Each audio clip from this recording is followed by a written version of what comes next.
Hello everyone and welcome back. आज की इस वीडियो में हम लोग डिस्कस करने वाले हैं सीजीएल टीयर 1 2020 में पूछा हुआ ये क्लोज टेस्ट एंड पीकी वायरस के क्वेश्चंस को। इसी क्लोज टेस्ट को मैंने वहाँ पैसेज के फॉर्म में लिखा हुआ है। तो अगर आप लोगों को भी क्लोज टेस्ट या पीकी वायरस के क्वेश्चंस को सॉल्व करने में प्रॉब्लम आती है तो ये वीडियो आप लोगों के लिए काफ़ी इंपॉर्टेंट बनने वाली है। तो माय डियर फ्रेंड्स, अगर चैनल को आप लोगों ने अब तक सब्सक्राइब नहीं किया है तो please do subscribe to my YouTube channel success Sagar with Ravi, जिससे होगा क्या कि मेरे जो भी अपकमिंग वीडियोज होंगे you will get notified about all the lessons. दूसरा, अगर वीडियो को आपने लाइक नहीं किया है तो प्लीज़ इसको लाइक कर लीजिए। चलिए क्लास की शुरुआत करते हैं, दोस्तों के साथ शेयर कर लीजिएगा इसको। इसमें पहला जो पार्ट दिया गया है वो तो आपका क्लोज टेस्ट का ही है, तो पहले क्लोज टेस्ट के ही पार्ट को डिस्कस कर लेते हैं।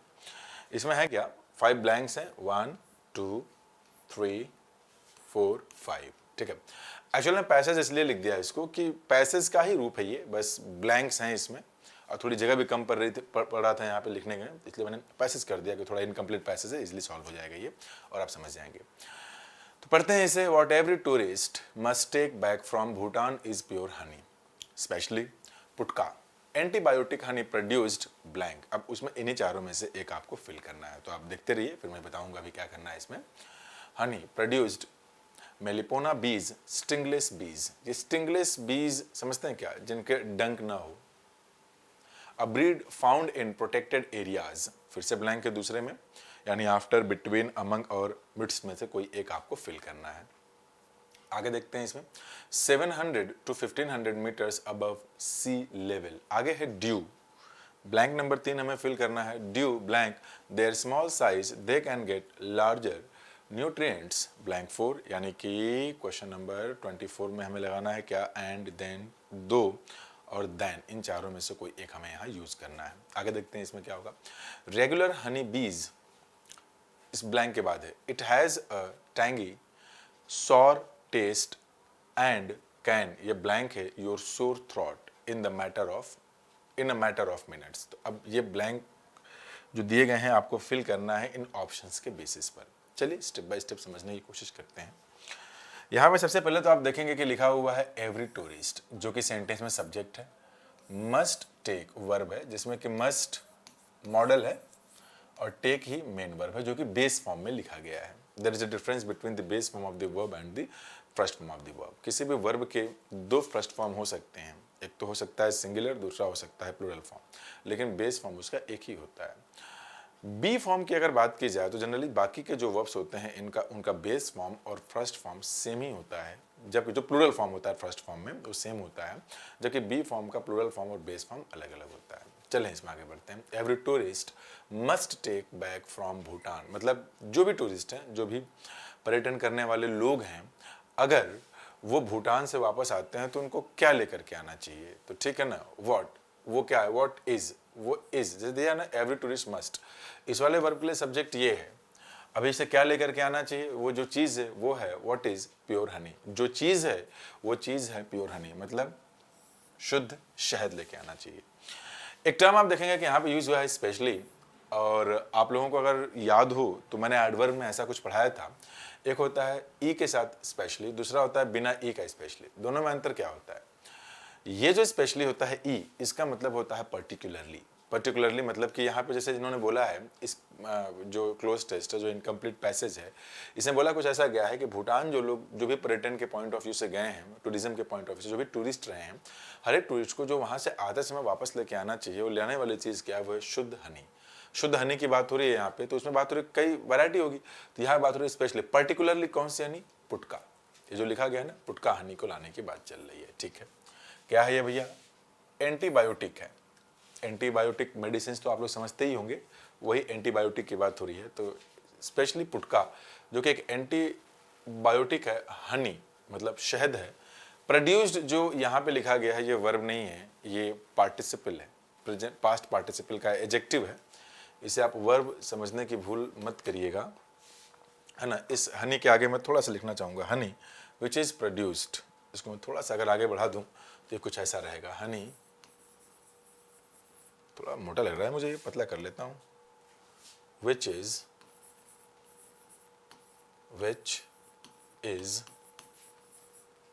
प्रोड्यूस्ड, ठीक है। ये जो हनी है ये सब्जेक्ट है यहाँ पे, ये इसके लिए मतलब जिसके बारे में हम बात कर रहे हैं हनी, सिर्फ इतना लिखा है तो ये इसके लिए एडजेक्टिव क्लॉज है, ठीक है ना, एडजेक्टिव क्लॉज। चूंकि पैसिव है, जो Honey, Honey which kind of honey, what kind of honey, वो हनी जो प्रोड्यूस किया जाता है, ठीक है, तो पैसिव बना हुआ है। यहाँ से ये सब्जेक्ट और इस हेल्पिंग वर्ब को हटा देने से ये पास्ट पार्टिसिपल का एडजेक्टिव बनता है। ये अभी पास्ट पार्टिसिपल ये फॉर्म लिखा हुआ है, थर्ड फॉर्म पैसिव स्ट्रक्चर में, ये एडजेक्टिव है, एडजेक्टिव क्लॉज। इसको हनी प्रोड्यूस्ड अगर आप ऐसे लिख देते हैं।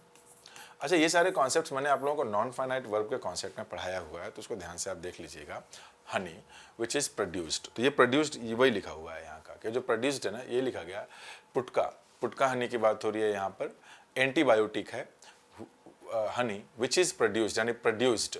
अब चूंकि ये पैसिव वॉइस है तो जाहिर सी बात है कि ये जो है ना टाइप ऑफ मेलिपोना बीज, मतलब ये हमें चूज करना है कि विद लगाना है कि बाई लगाना है या थ्रू लगाना है या ऑफ लगाना है। तो आपको पता होना चाहिए कि जो हम ऑफ यूज करते हैं ये या तो किसी चीज के पोजीशन को बताता है या फिर ये किसी चीज से रिलेशन को बताता है या फिर ये पार्ट और टोटल को रिलेट करता है। ये बात तो आप लोग जानते ही होंगे कि इतनी सारी बातें ये बताता है। तो यहाँ पे चूंकि जब ये पैसिव वॉइस है तो हमें पता करना पड़ेगा कि वहाँ क्या लगाना है। तो ऑफ का एक केस तो वो हो गया। थ्रू का मतलब हो गया कोई मीडियम, है ना, किसी मीडियम से होकर के आना जाना। विद का मतलब हो गया टुगेदर विद या अलॉन्ग विद, किसी के साथ साथ होना किसी का। अच्छा, विद का यूज तो हम इंस्ट्रूमेंट के लिए भी करते हैं ना, इंस्ट्रूमेंट। बाई क्या है, बाई की कई मीनिंग्स होती हैं, उसमें से पैसिव वॉइस में इसका मतलब होता है डूअर, यानी कि कौन, वो एजेंट है जिसने इस काम को किया है। एजेंट की बात हो रही है ना यहाँ पे, तो मैं इसे एजेंट ही लिख दे रहा हूँ। Agent it means doer. Look at the question. अभी पूरा पढ़ के आपको समझ में ये आएगा कि ये बात है कि हनी, तो विच काइंड ऑफ हनी, वो हनी जो प्रोड्यूस की जाती है, तो उसको प्रोड्यूस कौन करता है, ये मेलिपोना बीज, मतलब स्टिंगलेस बीज। ऐसी मधुमक्खियां होती हैं ये जिनमें डंक नहीं होता है, स्टिंग नहीं होता है, ठीक है ना, बीज। तो ये बात तो बन गया, यानी कि डूअर की बात हो रही है तो यहाँ पे क्या आना चाहिए, बाई आना चाहिए। तो इस वाले में हमारा जो सही बनना चाहिए था वो होना चाहिए था बाई। आगे स्टिंगलेस बीज, ये है कौन, अब ब्रीड है, एक तरह की ब्रीड है। कहाँ, फाउंड इन। ये देखिए फाउंड जो लिखा हुआ है ना, फाउंड, ये भी आपका पास्ट पार्टिसिपल का एडजेक्टिव है। इसका क्या मतलब पता है, अ ब्रीड विच इज फाउंड, यहाँ पे ये विच इज छिपा हुआ है, ये जो लिखा है ना विच इज फाउंड, इसको हटा करके इसे पास्ट पार्टिसिपल एडजेक्टिव बना दिया गया है, ठीक है। तो विच इज फाउंड जो पाया जाता है कहाँ, इन प्रोटेक्टेड एरियाज। तो ये जो प्रोटेक्टेड लिखा गया है ना, ये भी ये पास्ट पार्टिसिपल का एडजेक्टिव है। पास्ट पार्टिसिपल का एडजेक्टिव का मतलब third form of the verb जब एडजेक्टिव की तरह से यूज हो। तो इन प्रोटेक्टेड एरियाज मतलब कि ये एक ऐसी ब्रीड है जो संरक्षित एरियाज में पाई जाती है, ठीक है। अब आगे फिर से ब्लैंक है, इसमें थोड़ा सा गलत हो गया है, टाइपिंग एरर तो नहीं है, ऐसे ही क्वेश्चन आया हुआ था ये, लेकिन फिर भी बता दूं। यहाँ पे देखिए कि जो एरियाज हैं, यहाँ पे दो रेंज दिया गया है, ये 700 एंड 1500 मीटर अब सी लेवल के ऊपर इसके और इसके बीच में। तो रेंज सिर्फ दो ही के बीच में है। जब दो के बीच की रेंज की बात होती है तो वहाँ पर हमें क्या लगाना होता है, बिटवीन। लेकिन दिक्कत की बात यहाँ पे यह है कि बिटवीन एक प्रेपोजिशन है और बिटवीन प्रेपोजिशन के साथ हम कोई दूसरा प्रेपोजिशन नहीं लगाते, बल्कि कंजंक्शन एंड लगाते हैं। क्यों लगाते हैं ये, इसका भी रीज़न मैंने जो है प्रेपोजिशन के वीडियोज़ में दिया हुआ है, आप प्रेपोजिशन के वीडियोज़ को देखिएगा, आपको चीज़ें समझ में आएंगी अच्छे से। तो ये तो रहा हमारा कि जो है ये क्या बोला गया कि जो हनी प्रोड्यूस की जाती है किन के द्वारा की जाती है, उसको प्रोड्यूस करने वाले एजेंट्स कौन है, किस तरह की मधुमक्खियाँ हैं, वो हैं मेलिपोना बीज जो कि स्टिंगलेस बीज होती हैं और एक तरह की ब्रीड होती हैं जो पाई जाती हैं कुछ संरक्षित एरियाज़ में। तो कौन से संरक्षित एरियाज़, जो किसके किसके बीच में है, 700 और 1500 मीटर्स अबव सी लेवल के बीच में। तो ये चीज़ें तो क्लियर हो गई, यानी कि पहले वाले में लिखा गया बाई, दूसरे वाले में लिखा गया बिटवीन। तो इसको मैं ये आगे आने वाले में यहाँ लिख देता हूँ ताकि हमें जो है पहचानना थोड़ा सा आसान हो जाए और आप इसे ईजिली सॉल्व कर पाएँ। इसे मैंने बना दिया बाई और इसको मैंने बना दिया बिटवीन। हो गया ये between 700 to 1500 meters above sea level. अब देखिए ड्यू है, हाँ अब देखिए ड्यू के साथ फॉर लगाएं कि टू लगाएं कि ऑफ लगाएं कि एट लगाएं, तो ये तो बड़ा आसान होगा, आप लोगों को पता ही होगा। दो प्रेपोजिशंस हमारे होते हैं, एक तो होता है ड्यू टू और दूसरा होता है ओइंग टू। दोनों का मतलब रीजन होता है, प्रेपोजिशंस होते हैं ओइंग टू, हम इनका यूज करते हैं बिकॉज ऑफ का सेंस देने के लिए। तो बिकॉज ऑफ यानी कि ड्यू टू, तो ये तो अंडरस्टूड है कि यहाँ टू ही होगा, कुछ सोचना ही नहीं। क्योंकि देयर स्मॉल साइज, ये देयर लिखा हुआ है ना, किसके लिए लिखा हुआ है, यहाँ आप देखेंगे बीज लिखा है, प्लूरल है, तो इन मधुमक्खियों के लिए ही ये लिखा गया है यहाँ पे their small size, due to their small size, यानी कि उनकी जो साइज होती है इन मधुमक्खियों की वो छोटी होती है। तो यहाँ से यहाँ तक का क्या मतलब निकलेगा मैं बता दूँ, उनकी स्मॉल साइज होने के कारण, अब ये दे सब्जेक्टिव केस है तो यहाँ पे आगे वर्ब है, दे कैन गेट, वो ला सकते हैं, क्या ला सकते हैं, लार्जर। अब यहाँ पे देखेंगे लार्जर न्यूट्रिएंट का मतलब होता है पोषक तत्व, ठीक है ना, पोषक तत्व हो गए, तो लार्जर कंपैरेटिव डिग्री है, तो हमें चूज करना है एंड देन, दो और देन में से कोई एक। तो आइए चेक करने की कोशिश करते हैं। जाहिर सी बात है कि जब वहाँ कंपैरेटिव डिग्री का यूज किया गया है एडजेक्टिव का, तो एंड कंजंक्शन आ नहीं सकता। ये देन जो होता है ना, ये देन टाइम को बताने वाला एडवर्ब होता है, देन को हम कहते हैं तब। दो एक कंजंक्शन है, तो दो कॉन्ट्रास्ट को जनरली शो करने के लिए यूज करते हैं, हिंदी में इसे कहते हैं दो, मतलब यद्यपि, यद्यपि वो अमीर है फिर भी खुश नहीं है, दो he is rich he is not happy, तो वो तो आ नहीं सकता। तो कंपैरेटिव डिग्री के एडजेक्टिव्स के साथ हम जनरली जो डिग्री ऑफ कंपैरिजन यूज करते हैं वो देन होता है, तो यहाँ पे क्या होना चाहिए, बाय डिफॉल्ट देन होना चाहिए। यानी कहने का मतलब ये है, due to their small size, मतलब यहाँ पे बताने की कोशिश की गई है कि जो ये बीज होती हैं melipona bees, they are small in size, size छोटे होने की वजह से भारी कम होती हैं, तो वो दे कैन गेट लार्जर न्यूट्रिएंट्स, मतलब जो पोषक तत्व है वो ज़्यादा लेकर के आ सकते हैं देन रेगुलर हनी बीज, मतलब कि जो हनी बीज होती हैं सामान्य रूप से जनरली उनकी तुलना में ज़्यादा लेकर के आ सकती हैं, ठीक है।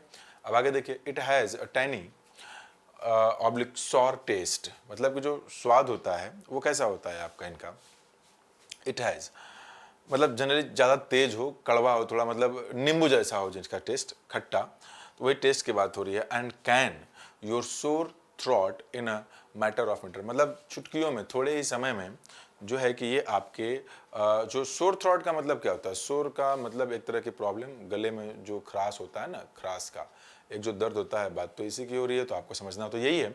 तो अब इसके लिए नीचे जो है 4 ऑप्शंस दिए गए हैं, तो इन चारों ही ऑप्शंस को आपको जो है अभी समझने की जरूरत है कि आखिर उस ब्लैंक में, ब्लैंक नंबर 5 में, यानी क्वेश्चन नंबर 25 जो भी इस क्लोज टेस्ट से मैंने लिया है वहाँ पे 25 था, इन चारों में से कौन सा ऑप्शन होगा। तो पहले समझा दूँ आपको, अपीज वर्ब है, इसको मैं कलर चेंज कर लेता हूँ पहले, अपीज तो वर्ब है ही, पेसिफाई वर्ब है, काम वर्ब है, सूद वर्ब है, तो सॉरी काम नहीं वर्ब है, काम की बात करें तो जनरली इसे हम एडजेक्टिव की तरह से यूज करते हैं, ठीक है। इन तीनों ही चारों ही वर्ड का मतलब होता है, मतलब किसी चीज का ठंडा होना, नॉर्मल होना, बहुत एक्सट्रीम फॉर्म में ना होना, ठीक है। जैसे अब यहाँ का मतलब यही ना है कि इनका जो स्वाद होता है, जो टेस्ट होता है, जो सोर टेस्ट होता है, उसकी वजह से आपका जो सोर थ्रोट है वो चुटकियों में सही हो जाता है, मतलब गले का जो खराश है, गले में जो दर्द है वो बड़े आसानी से सॉल्व हो जाता है। अपीज, पेसिफाई और काम और सूद में से क्या होगा मैं पहले बता दूं, सूद वर्ड यहाँ यूज किया जाएगा। बात ये आया, बाकी क्यों नहीं होगा, क्योंकि सबका मतलब मोर और लेस तो सेम है। तो आप यहाँ देखेंगे कि यहाँ पे एक आया हुआ है वर्ब, मतलब मॉडल आया हुआ है, तो मॉडल के बाद तो वर्ब की फर्स्ट फॉर्म ही यूज करनी है। काम वर्ड को जनरली हम एडजेक्टिव की तरह यूज करते हैं, तो इसका रूल तो खत्म हो गया। बात आई अपीज और पेसिफाई क्यों नहीं यूज किया। अपीज और पेसिफाई ये भी होता है किसी चीज को शांत करना, मतलब किसी के एंगर को शांत करना, लेकिन है इसका मतलब एंगर को, मतलब तो कोई बंदा एंग्री है तो उसके एंगर को नॉर्मल कर देना, तो उसके लिए आप पेसिफाई यूज कर सकते हैं और अपीज यूज कर सकते हैं। लेकिन इस सेंटेंस को अगर आप देखेंगे तो यहाँ पे सोर थ्रोट की बात हुई है, तो यहाँ पे we are not talking about the anger of a person और एनीबॉडी, तो जाहिर सी बात है कि अपीज और पेसिफाई वर्ड हम यूज नहीं कर सकते। तो सूद का मतलब भी होता है किसी चीज को शांत कर देना, नॉर्मल कर देना, लेस स्ट्रांग बना देना। लेकिन किसी इंसान की कोई बॉडी में कोई प्रॉब्लम है तो उस तकलीफ से उसको दूर करने के लिए हम सूद का यूज करते हैं। तो आप देख रहे हैं कि सोर थ्रोट की बात हो रही है यहाँ पर, तो यहाँ पर सूद वर्ड ही सुटेबल हो रहा है, इसलिए ऑप्शन नंबर जो 4 है यही सही आंसर माना जाएगा। तो मुझे ऐसा लगता है कि आपको ये जो आंसर्स हैं, जो एक्सप्लेनेशन है, ये समझ में आया होगा। अब आप लोगों के लिए एक पीकी वायरस है यहाँ पे, ये भी सीजीएल 2020 टीयर 1 में पूछा गया है। आप लोग जरा इसे पढ़ करके इसका आंसर करने की कोशिश करें। तब तक मैं ही पढ़ लेता हूँ एक बार, पहले इसका डायरेक्शन ही पढ़ लेता हूँ पूरा। क्या दिया है इसमें ये दिया हुआ है कि sentences of a paragraph are given below in jumbled order, यानी कि एक पैराग्राफ रहा है, उस पैराग्राफ के जो सेंटेंसेस हैं उनको जम्बल्ड ऑर्डर में दिया गया है। जम्बल्ड ऑर्डर का मतलब पता है क्या होता है, किधर लिखा है, मतलब आगे पीछे करके लिख दिया गया, उसको प्रॉपर सीक्वेंस में नहीं लिखा गया है, ठीक है। Arrange the sentences in the right order to form a meaningful and coherent paragraph. मतलब कि ये जो ऊपर नीचे सेंटेंसेस लिखे गए हैं इनको पढ़िए, समझिए और इनको एक प्रॉपर ऑर्डर में अरेंज करने की कोशिश करिए। तो आज देखने की कोशिश करते हैं। पहले मैं पूरा पढ़ देता हूं कि इनकी मीनिंग क्या निकल रही है, तब थोड़ा जोड़ना आसान हो जाएगा। While India is home to 75% of the tigers in the world, in the world मतलब पूरे विश्व में 75% टाइगर्स का जो घर है, यद्यपि इंडिया मतलब इंडिया जो है पूरे विश्व में जितने टाइगर हैं इनके हिसाब से जो है वो ये क्या आपका, India is home to 75% of the tigers in the world. पूरे 75% टाइगर्स का घर है, मतलब 75% जो टाइगर्स वो इंडिया में है। The global tiger day, the global tiger day ये क्या है, as it is also known, यानी कि इसका एक दूसरा नाम भी है, वो नाम क्या है आपका, द ग्लोबल टाइगर डे। तो जो ये ग्लोबल टाइगर डे है इसमें होता क्या है, sees awareness events organised. Organise देखिए फिर से यहाँ पे पास्ट पार्टिसिपल है, एडजेक्टिव है। ये क्या करता है, व्यवस्थित करता है किस चीज को, अवेयरनेस, जागरूकता का जो अभियान है, जो प्रोग्राम होते हैं, जो इवेंट्स होते हैं जो ऑर्गेनाइज किए जाते हैं, which is events which are organise, क्योंकि यहाँ पे प्लूरल है, जो ऑर्गेनाइज किए जाते हैं इन द कंट्री में जो किए जाते हैं उसका देख रेख करता है। एज वेल मतलब हमारे देश में तो है ही, एज वेल एज और क्या करता है ये, in the neighbouring Bangladesh and Nepal, मतलब इन दोनों जगहों पर भी इसका आयोजन किया जाता है। एक तो सेंटेंस ये रहा। बी क्या दिया हुआ है, अच्छा सबसे पहली बात यह है कि यद्यपि से सेंटेंस को बोला गया है कि यद्यपि इंडिया ऐसा है, as it is known as awareness programme. तो ये सेंटेंस में कहीं ए से शुरू ही नहीं हुआ तो ये देखना ही नहीं है हमें। आगे देखिए, its primary objective is to preserve, preserve मतलब होता है किसी चीज को प्रोटेक्ट करना, सुरक्षित रखना, संरक्षित रखना, the natural habitat for of tiger. ये नेचुरल हैबिटेट समझते हैं आप, हैबिटेट मतलब कोई भी जैसे कि रहने के लिए, जो नेचुरल हैबिटेट का मतलब ये होता है कि जो प्राकृतिक चीज़ें हैं किसी भी जीव को रहने के लिए, उसी को कहा जाता है नेचुरल हैबिटेट। यानी कि ये जो इट्स प्राइमरी पर्पस, तो इट्स बी है ना, बी इट्स प्राइमरी मतलब क्या, ये प्रोनाउन है। तो अगर ये प्रोनाउन है तो हमें पता है किसी भी सेंटेंस की शुरुआत किसी प्रोनाउन से नहीं होती है, तो पहले वो नाउन ढूंढना पड़ेगा, उसके बाद में प्रोनाउन आएगा। यानी कि इस सेंटेंस की शुरुआत जो हमें अरेंज करना है वो बी नहीं हो सकता, तो ये काट दीजिए पहले ही। यहाँ क्या बन गया, इट्स प्राइमरी ऑब्जेक्टिव, इसका जो सबसे मुख्य उद्देश्य है वो क्या है, इज टू प्रिजर्व, वो है आपका सुरक्षित रखना, क्या, प्राकृतिक हैबिटेट। प्राकृतिक हैबिटेट का मतलब क्या हो जाए, जो प्राकृतिक चीजें हो सकती हैं किसके लिए, टाइगर्स को रहने के लिए, प्रॉपर जो एक नेचुरल जो चीज़ें हो सकती हैं, जो प्राकृतिक सारी सुख सुविधाएं हो सकती हैं उनके लिए, जो प्रकृति ने दिया है, ये उनको संरक्षित रखने का काम करते हैं। आगे अगर आप देखें इसमें option number C, international tiger day was initiated in 2010। जो नेशनल टाइगर डे है उसको कब शुरू किया गया था, वॉज इनिशिएटेड, ये पैसिव वॉइस में लिखा गया है, 2010 में इसको जो है शुरू किया गया था। आगे देखें, at the Saint Petersburg tiger summit, किस जगह पे किया था, इस जगह के बारे में दे दिया गया, यहाँ पे किया गया था। तो अगला जो दिया हुआ है, दिस एनुअल इवेंट, देखिए दिस एनुअल इवेंट की बात हुई है तो यानी कि डी हमारा सेंटेंस शुरू नहीं कर सकता, तो डी भी उड़ा दीजिए। यानी कुल मिला जुला करके हमारे जो सेंटेंस की शुरुआत होगी वो सी से ही होगी। अब देखिए, international tiger day was initiated in 2010, 2010 में इंटरनेशनल टाइगर डे को जो है इनिशिएट किया गया था, शुरू किया गया था। कहाँ किया गया था, यहाँ पे at the Saint Petersburg tiger summit, इसमें किया गया था।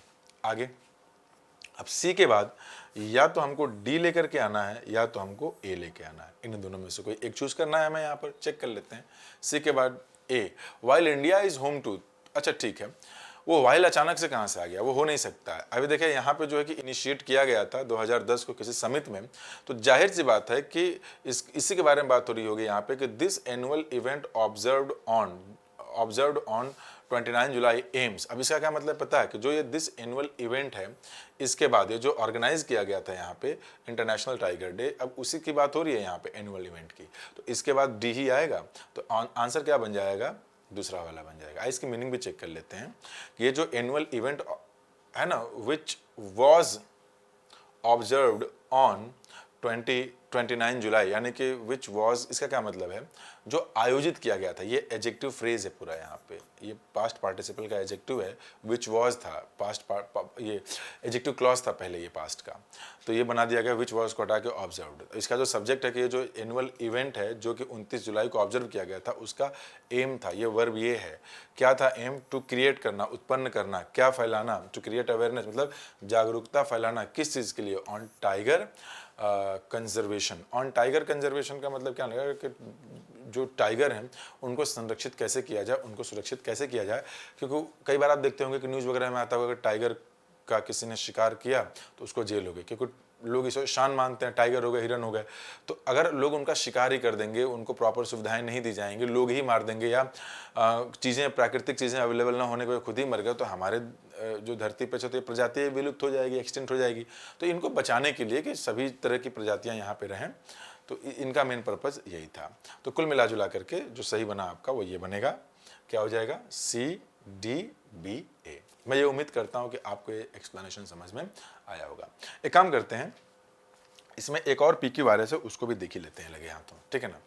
जैसे ये दिया हुआ है कि sentences of a paragraph are given below, फिर से वही है इन जम्बल्ड ऑर्डर। कुछ एक पैराग्राफ है, उस पैराग्राफ के जो सेंटेंसेस हैं उनको जम्बल्ड ऑर्डर में, इन जम्बल्ड ऑर्डर का मतलब यह है कि ऊपर नीचे करके दिया गया है। Arrange the sentences in the right order, इन सेंटेंसेस को एक प्रॉपर सीक्वेंस में अरेंज कीजिए to form a meaningful and coherent passage, एक मीनिंगफुल एंड एक कोहेरेंट पैसेज को फॉर्म करने के लिए। आगे बात समझ में चलें तो देख लीजिए यहाँ पे, पहले मैं पूरा पढ़ ही देता हूँ, इसके बाद आगे बढ़ते हैं।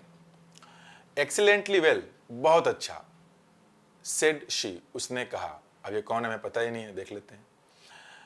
We have everything that we want, हमारे पास हर एक वो चीज़ है, क्योंकि ये सब्जेक्ट है, यहाँ पोजीशन बताने वाला वर्ब है, ये इसका ऑब्जेक्ट है। हमारे पास हर एक वो चीज़ है, एवरीथिंग, नथिंग, एनीथिंग, ये सब जो ऑल, इनके बाद रिलेटिव प्रोनाउन दैट यूज करते हैं, दैट, ठीक है ना।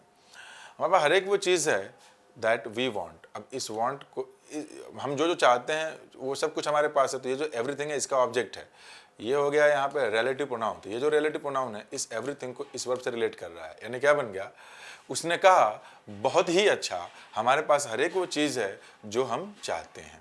I have but one prayer, लेकिन मेरे पास एक प्रार्थना है। क्या है प्रार्थना? ये लड़की बोलती है दैट कि वी में, सब्जेक्ट ये है ना हैव, काश की हो जाए क्या? A heavy rain storm of rain, मतलब एक भारी वर्षा हो जाए।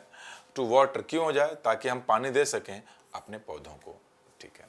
तो शी से शुरू हुआ है तो शी सेड हो भी सकता है। देखते हैं क्या ए वाला कोई ऑप्शन है तो यहाँ पे कर देखते हैं अभी क्या है कि चूंकि प्रोनाउन से सेंटेंस की शुरुआत नहीं होती है, तो पहले हम खोजने की कोशिश करेंगे कि आखिर इस प्रोनाउन के लिए नाउन है इसमें। अगर है तो ठीक है, अदरवाइज उसको भी माना जा सकता है। चेक करते हैं। A man who had 2 daughters, देखिए ये जो मैन लिखा है ना यहाँ पर, ये मैन, ये सब्जेक्ट है। हु हैड 2 daughters, है ना, जिसकी 2 लड़कियां थी। इस सेंटेंस के अकॉर्डिंग, ज़्यादा ग्रामर में इसमें नहीं घुसूंगा मैं, इस सेंटेंस के अकॉर्डिंग मतलब क्या निकल रहा है कि एक आदमी है जिसकी 2 बेटियां थी। ये सेकंड फॉर्म लिखा है, ये पास्ट परफेक्ट नहीं है, ये मेन वर्ब है यहाँ पे पोजीशन बताने वाला।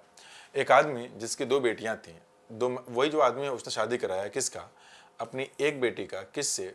टू अ गार्डनर, किसे शादी करा दिया? एक उससे, माली से शादी करा दिया। गार्डनर मतलब माली। एंड दी अदर, 2 ही बेटियां थी इसलिए द अदर, दूसरी वाली जो बेटी थी उसे शादी करा दी। अ पॉटर, अ पॉटर मतलब वही कुम्हार से जो मिट्टी के बर्तन बनाते हैं उनसे शादी करा दी। एक आदमी, देखिए प्रोनाउन उसी में नहीं है, यानी सेंटेंस की शुरुआत हमारी बी से ही होगी, यानी कि option number D, option number ये सी और ए तो चला गया, बच गया बी से ही सेंटेंस की शुरुआत होगी। एक आदमी था, उसकी 2 बेटियां थीं, उसने एक बेटी की शादी करा दी गार्डनर से, दूसरी बेटी की शादी करा दी किससे? एक पॉटर, यानी कि एक कुम्हार से करा दी, यानी बेटियां मिल गई। अब हमें प्रोनाउन चाहिए, क्या दिया हुआ है? Off he went to the potter's home and asked his other daughter, asked his other daughter.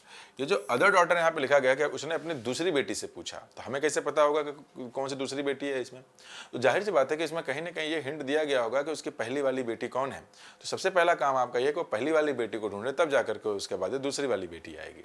तो उसमें तो मिला नहीं। इसमें देखते हैं आफ्टर अ व्हाइल, कुछ समय के बाद, ही पेड अ विजिट, उसने मतलब एक दौरा किया, कहाँ पे?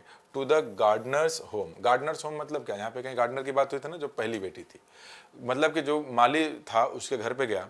एंड आस्क्ड हिज डॉटर, और उसने अपनी बेटी से पूछा हाउ शी वॉज, कि वो कैसी है।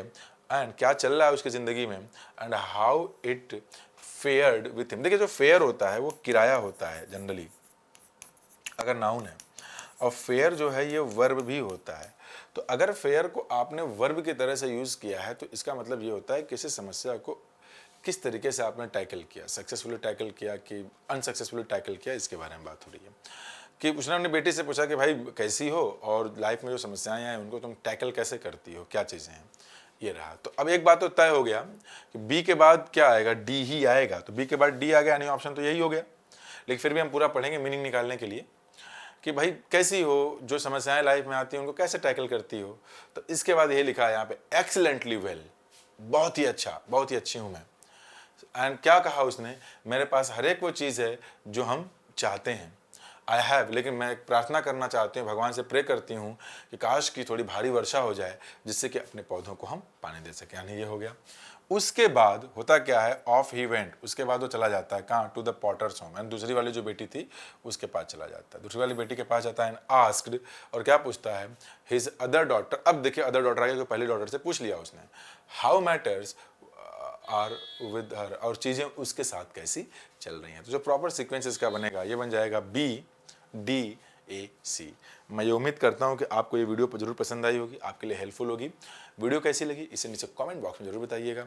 अगर आपको इससे रिलेटेड कोई डाउट है तो उस बात को लिख करके भी मुझे जरूर बता दीजिएगा कमेंट बॉक्स में, ताकि नेक्स्ट वीडियो में उस प्रॉब्लम को आपको उस प्रॉब्लम जो भी आपके डाउट्स रहे हैं उनका मैं एक्सप्लेनेशन कर सकूँ और आपकी प्रॉब्लम सॉल्व हो सके। So thank you very much, bye bye.